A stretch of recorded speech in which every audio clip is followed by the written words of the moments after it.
at the same table we had yesterday.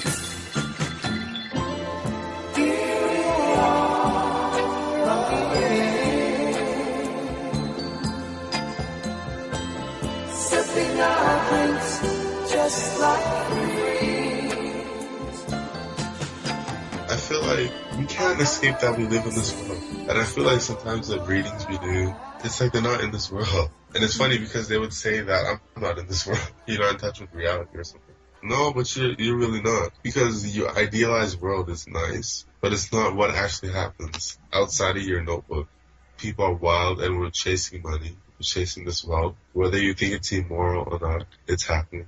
And it's been happening and it's definitely not slowing down for anybody. So I don't know if denying it is a good idea.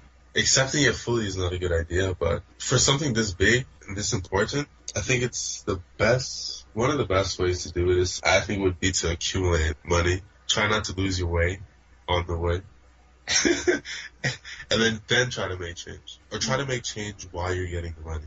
It just seems to have the most impact with people these days. Because, like, you don't really need to talk to people when you have money. Just tell them to obey you. And I know that sounds really fucking crazy, but sometimes you just can't tell a lot of people something. You just have to force them. You just have to force people sometimes. People are, like, either really smart in a group or extremely stupid. And I feel like people just obey money, whether it's a good or a bad idea. And if you want to, like, make change in your world, you're gonna need money. Or maybe not, but it's just gonna be a pain in the ass for you if you don't have it. Because then you gotta compete with the people that do it. They're just gonna run you out because they have it. They just have that advantage is just too much. It's hard to say that. Because you can't make change without money. But sometimes protests just make noise. They don't make any change. And they're like, oh yeah, we're bringing awareness. But a lot of people are aware. Well, I think mostly protests right now in this contemporary age, all they do is make noise. You know, you see it on Twitter, you know, you see it on Facebook on the side. And there's just a buzz for a little bit. And everybody just forgets about it later. And nothing happens. Yeah. This society has found a way to kind of put all the noise aside. And even big issues like, you know, when it comes to LGBT rights and stuff like that, you hear about it, right? But it always seems like it's in the background. Well, if it was a true protest, it would be impacting everyone's lives somehow, right? We will all be kind of feeling it straight up. It's not like it was with civil rights, for example, where all over the country was moved. Protests are not like they were before. And I don't know if it's because of the technology or because of the way people look at things or if it's just, you know, a new age or whatever. I don't know. I think protests are nowhere near as powerful as they were before. Or maybe it's because people are living too comfortably now. I think that technology gave people a false sense of importance or something. Like, they think that, you know, taking a picture on Instagram or writing a hashtag down is making change. Like, a lot of people are aware that things are bad. But whatever issue you're talking about, there's enough people to make an actual physical change in whatever situation you're trying to do. There's, like, usually enough people that know. But people just want the message to be, like, heard by a million people. And then a million people will be like, yeah, that's fucked up. Yeah. And then, new subject. What else is fucked up? Oh, yeah. Oh, that's fucked up too. Hashtag. And then they forget. And then, oh, what's the new thing? Oh, yeah, hashtag. And then they put a post about it online, and then it's over. They feel like they've made a huge change by putting a post online. And criticizing everybody. Exactly. They're like, oh, okay. Oh, this is happening, protest? Okay, let me type it on my computer. And say how wrong it is. Yeah. Especially on Tumblr, dude. I always see people that, like, criticize. Like, they put a bad, like, something happened to this person, gay, lesbian, or black, whatever the hell the case was. And then they always criticize, like, it's so messed up how such and such did it, da-da-da-da-da-da. And I'm like, what is this person doing besides typing on the computer? Yeah, exactly. That is the problem. That is the problem. Because before, people didn't have computers to just vent out their feelings. They had to go outside and yell, you know, physically express themselves to other people. Now, you just put it on Twitter, and then that's it. And then they just forget about it.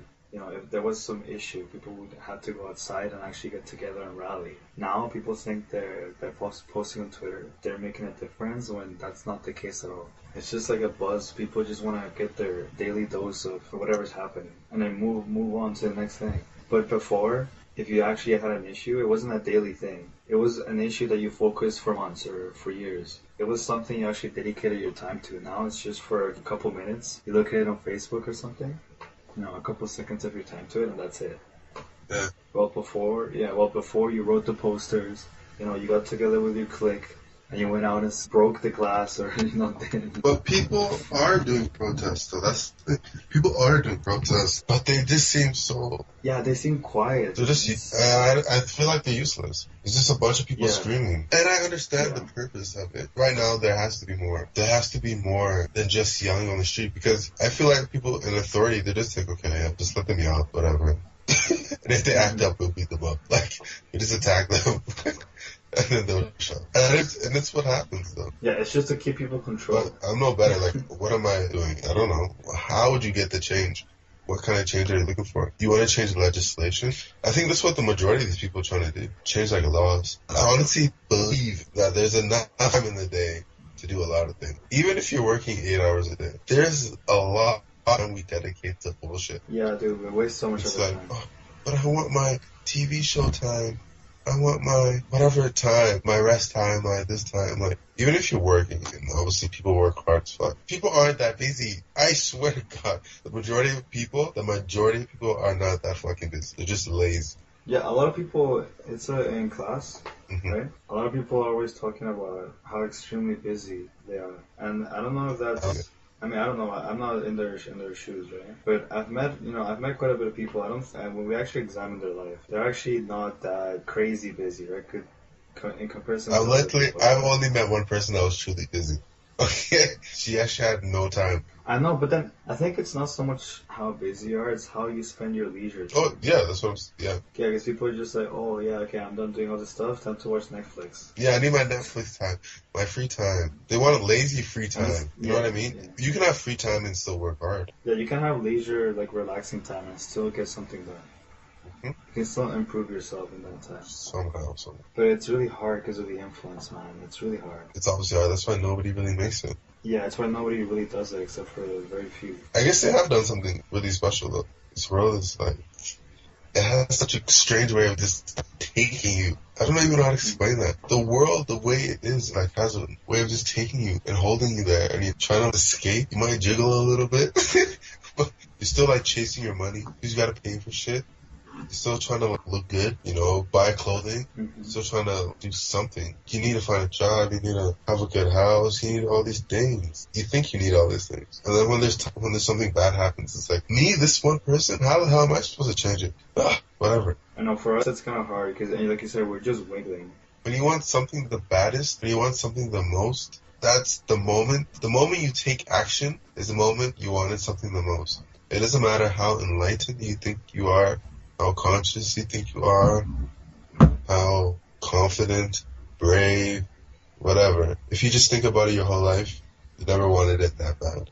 You never got to the next step. Doesn't matter if you read 1,000 books.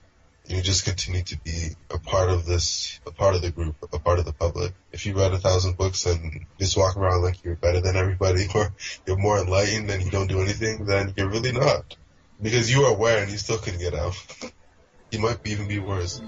Because you saw your prison, but you still couldn't get out.